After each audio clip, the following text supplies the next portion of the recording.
citizens. Welcome to today's news and guidance for Friday, May 2nd, 2025. Coming at you live from the Notebook LM Bits and Bytes Ski Lodge, let's look at today's items. I'm Fidget2Fizz. And I'm Mater. Before we dive in, a quick word from our sponsor. Check out shop.sbasp.com for a taste of Texas. So today's deep dive, it's pulling together a really interesting mix of what's been happening, stuff that's likely crossed your radar. We've got the latest from Daily Hacker News, some NPR reporting. Oh, yep, the usual security alerts too. Exactly, and even some local stuff from Burlington, Vermont. So the goal here is, well, to connect the dots, try and pull out the most significant bits for you. Right, make sense of it all. Okay, let's kick things off with the app world. Apple, they've updated their App Store guidelines just in the U.S. for now. Mm-hmm. And they're allowing apps to encourage external payments. This is big on Hacker News. Oh yeah, huge discussion, over 400 points, lots of comments. And what's really notable here is how it might shift the power dynamic. In the app economy, you mean?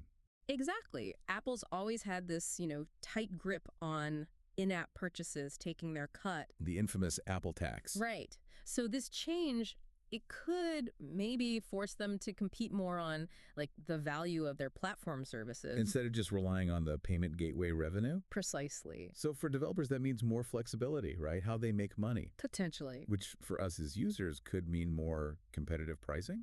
Maybe. That's the hope. But there's another side too. Like what? A more messy experience? Could be. Different payment methods everywhere, maybe security worries if you're paying outside Apple's system. Yeah, that's a fair point. Fragmentation.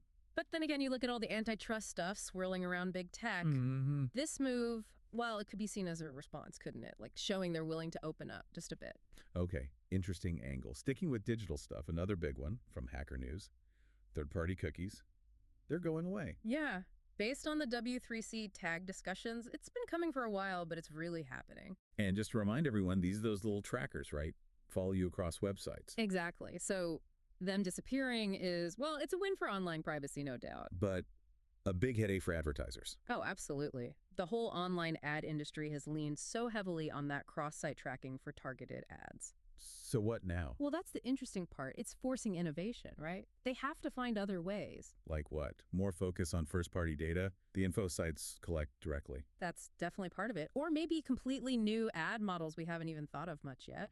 Privacy-first approaches, hopefully. So maybe fewer creepy ads following me around. Hopefully. But it does change the whole internet economy, doesn't it? Yeah. How does online content stay free or affordable? That's the million-dollar question. If that old ad model weakens, maybe we see more subscriptions, more direct support models. It could be. Okay, shifting gears. The Corporation for Public Broadcasting, CPB, they put out a statement about an executive order. Right, and this one got a lot of comments online. Huge engagement. Our sources here don't spell out the EO, but connecting it to other things, like the NPR reports about budget cuts. Yeah, you can probably guess the context. President Trump proposing cuts, right? Specifically targeting NPR and PBS federal funding. Ending it entirely was the proposal. And the interesting part there is NPR and PBS pushing back, saying essentially, you can't just do that unilaterally. Sets up a clash, doesn't it? Oh. Over presidential power, public media funding. It really highlights that whole ongoing debate. What's the government's role in funding independent media? Educational programming, what's essential? Different views on that, for sure. Okay, back to data, TikTok. A massive fine from the Irish privacy watchdog. 530 million. Yeah, that also popped up in our security alerts feed. Why so big? What's the core issue? It's a major GDPR violation, specifically illegally transferring European user data to China. Ah. And the size of the fine, it just screams that regulators are serious about enforcing these data protection laws, holding global tech firms accountable. Cross borders, too. Exactly. It's not just about the money, is it? It taps into those bigger worries about data sovereignty. And what happens when data goes to places with different legal rules, different surveillance laws? Precisely. Especially with, current geopolitical tensions, it feels like part of a bigger trend, nations wanting more control over their citizens' data. Makes sense. Okay, what about this one? Google's own support pages having discussions suggesting their practices might hurt new apps. Apps with fewer users. Yeah, that's a concern about like a level playing field in the App Store. How so? Well, if Google's algorithm, or just how the platform works, inherently favors the big established apps, The ones already with tons of users. right, then it could make it really tough for new, innovative apps to get seen to compete. Which could stifle innovation, reduce choice for us. Potentially, yeah. It becomes a bit of a feedback loop, doesn't it? Big apps get more visible, get more users, making it harder for anyone new to break in. Leads to less diversity in the app market, maybe.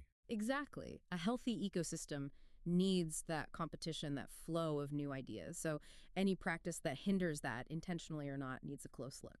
Okay, this next one sounds intriguing and maybe a bit worrying for privacy. Congressman Mike Waltz apparently let slip about an app the government uses. Yeah, an app to archive signal messages. Signal. But that's end-to-end encrypted. That's the rub, isn't it? It highlights this tension between, say, government needs maybe national security and our expectation of privacy with encrypted comms. So even if it's just metadata, not the message content, revealing an archiving tool that's going to spark debate. For sure. About government surveillance, oversight, all of it. And does end-to-end encryption mean what we think it means if there are government backdoors or archiving tools? It definitely raises questions. Could have a chilling effect, too, for people relying on Signal for secure chats. Yeah. It makes you wonder about transparency, too. What tools are they using? What safeguards exist? Good questions. Okay, let's shift tone a bit. An older piece, but still getting traction. For massive science. The language brain versus math brain for programming. That's the one. It keeps coming up. Why do you think it sticks around? Well, it probably shows that programming isn't just one thing, right? Yeah. You obviously need logical thinking, problem solving, the math brain stuff. But you also need to communicate code clearly, understand complex specs, even just naming things well. That leans more towards language skills. So the best programmers maybe use both. Seems likely. It's not just crunching numbers. It's structuring thoughts, communicating ideas logically, bridging that gap. Good point.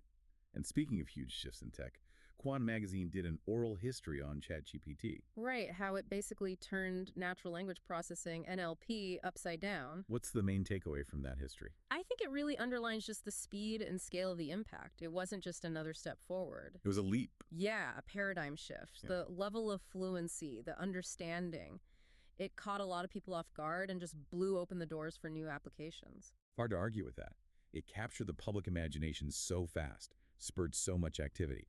A real before and after moment for NLP. Definitely. And looking at AI overall, ChatGPT is just this powerful example of how deep learning advances can create genuinely transformative tech with huge societal ripples. Okay, but on the less positive side of AI, Krebs on Security reported an XAI developer leaked an API key. Yeah, a key for private LLMs used by SpaceX and Tesla. Oof, what's the risk there? Well, API keys are like digital master keys, right? They grant access. Yeah. Leaking one for private, powerful AI models used by those companies. Huge potential for damage. Data breaches, misuse of the AI? Exactly. It's a serious security lapse. Shows you need constant vigilance, tight security protocols, especially with sensitive tech infrastructure. One slip-up can create massive vulnerabilities. And it often comes down to the human element, doesn't it? Even with great tech, human error is a huge factor. Need good training, strict internal practices. True. Okay, let's pivot to some national political news. Back to those proposed budget cuts from President Trump via NPR's reporting. Right. So defense and border spending seem protected or even increased. But cuts elsewhere. What stood out? A big one was rental assistance. A proposed 40% slash. 40%. Wow. And the idea is states pick up the slack. That seems to be the suggestion. Let the states fill the gap. Which immediately makes you think, will they? Can they? Exactly. It could lead to huge disparities between states, right? Yeah. Some might manage, others maybe not. A potentially fragmented safety net. Fits that philosophy of devolving power to states, I guess. It does, but raises questions about equitable access to basic support across the country. Also in the mix, reports about the Justice Department sending threatening letters to medical journals. Yeah, that's certainly unusual. Raises flags about potential government pressure on scientific publishing. You need that independence for medical research, for public health. Absolutely. Okay, international news bite. Germany's domestic intelligence classified the AfD party, the right-wing party, as extremists. What does that classification actually mean? It's significant. I'm Neil deGrasse It suggests Tyson, a formal bitch. government assessment that the party's ideology poses a threat to Germany's democratic order. Could affect how they're monitored, perceived. Got it. And another worrying item. Promised disaster relief funds for rural communities apparently being terminated. Yeah, if that's accurate, it could hit those communities hard. Shows how vulnerable rural areas can be to shifts in federal policy, especially after disasters. Hinders recovery. On the legal front, a new law firm has popped up, specifically to defend people targeted by President Trump's actions. Seems so. The fact that it exists suggests a perceived need for specialized lawyers for folks facing challenges related to actions from his time in office or since. Long-lasting legal ripples. And the economy. Tariffs still fueling recession fears. That's the report. Tariffs are basically taxes on imports, right? They push up costs for businesses, for consumers. Which can slow things down. Exactly. If it slows things down enough across the board for a decent period, that's when you start talking recession. Officially, it's a significant decline over more than a few months. And we're seeing direct impacts expected, like price hikes for Shane and Timo. Yep. Shows how connected global trade is. Those tariffs can hit your wallet pretty directly and quickly. Okay, a quick note. The world's oldest person passed away. A 116-year-old Brazilian nun. Wow, 116. Puts things in perspective, doesn't it? It does. Okay, let's swing back to our security alerts from today, May 2nd. Busy day for cybersecurity. That Magento supply chain attack. Yeah, that one was nasty. The method, compromising extensions that lots of stores use. So they hit hundreds of e-stores at once. Yeah. Including a big multinational. Right. It really shows the risk of relying on third-party code. One weak link can have a massive ripple effect. Our digital supply chains are complex. Definitely a wake-up call there. Also today, the U.S. indicted someone behind the Black Kingdom ransomware. A Gemini National and the Scale, they're linking him to attacks on 1,500 Microsoft Exchange servers. 1,500. That's a huge operation. Shows the global reach of cybercrime, but also law enforcement trying to track these guys down. And the UK's NCSC, their cyber agency, put out a warning about attacks on UK retailers, calling it a wake-up call. Suggests they're seeing a real pattern of vulnerability in that sector. Seems so. And maybe related, Harrods, the big London department store, confirmed they were hit by a cyber attack too, follows other UK retailers. So the retail sector is definitely a prime target. Lots of customer data, financial info. Makes sense they'd be attractive targets, unfortunately. On a slightly better note, tech-wise, Microsoft fixed that bug where Exchange Online was flagging Gmail messages as spam. Yeah, they resolved that. Good thing, too, that could have caused chaos for communication. Shows even the giants have glitches sometimes. Fast fixes are key. And Microsoft's also making new accounts passwordless by default now. Big move. Reflects that growing feeling that passwords themselves are just weak. Too easily stolen or guessed. Right. So moving to things like biometrics, authenticator apps, it's aimed at boosting security, reducing those password-related breaches. Okay, quick look back at yesterday, May 1st. A hacker, Noel Bulge, pleaded guilty. Yeah, guilty of stealing a ton of data, over a terabyte, from Disney's internal Slack channels. Whoa, a terabyte from Slack, that's massive. Insider threat or compromised account maybe.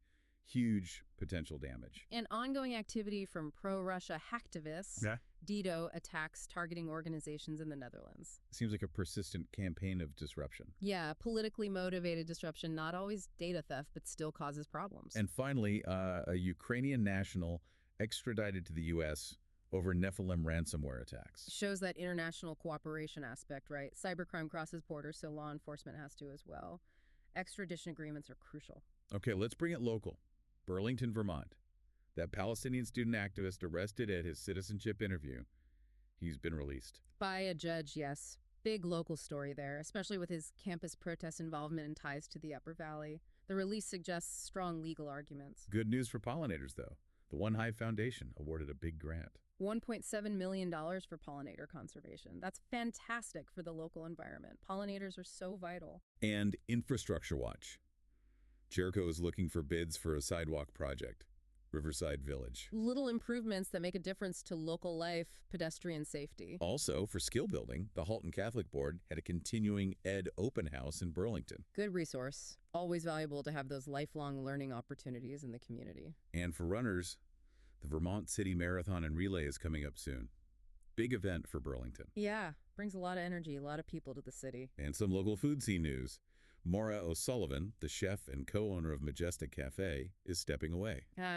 Majestic's been around a while. Her departure will likely be felt. Okay, so as we kind of wrap up this deep dive, Let's touch on that wisdom from Proverbs Chapter 2 briefly. Yeah, it really hammers home that idea of actively seeking wisdom, understanding, like digging for treasure. Right. And it connects that search for wisdom to, like, understanding the divine. Suggests true knowledge has a deeper, maybe spiritual foundation. Mm-hmm. And then it lays out the practical payoffs, doesn't it? Guidance in doing right, justice, fairness, protection from bad paths. So pursuing wisdom isn't just abstract. It has real-world benefits. And if you loop that back to everything we covered today, app stores, cyber threats, politics, local news, it just underlines how important critical thinking is, right? Discernment. Really understanding the forces shaping things around us. Staying informed is one thing, but cultivating wisdom helps you actually navigate all that information, make sense of it. Exactly. So maybe a final thought for you listening, considering everything we've touched on today. Apple's changes, the cookie phase out, global cyber stuff, political shifts, even local happenings.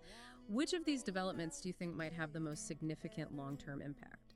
Where do you see the biggest shifts coming in the next few years? Adios, mofos. Friends and lovers turn